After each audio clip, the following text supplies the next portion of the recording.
ដៃបាននោះទេការប្រកួតនៅក្នុងវគ្គទី1ក៏ផ្លំកញ្ចែពីលោកកញ្ញាកតាលោកឆនបញ្ញា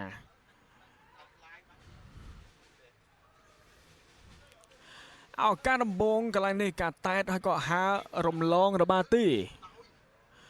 បាទយើងឃើញថាបញ្ជូនពីសូកន្លែងនេះក៏តែតមួយក្បាលក៏ជះបាល់បាចេញទៅខាងក្រៅ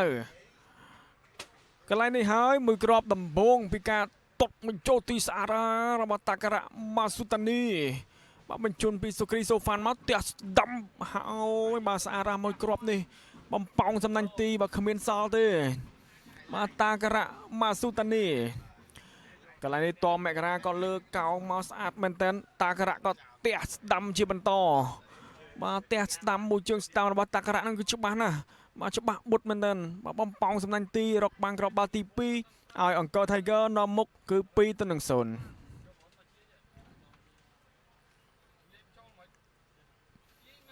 ឱកាសកន្លែងនេះពីការទះឆ្វេងរបស់សូកាតាអូកាប៉ុន្តែជួយបានពីជីប៊ុនហេង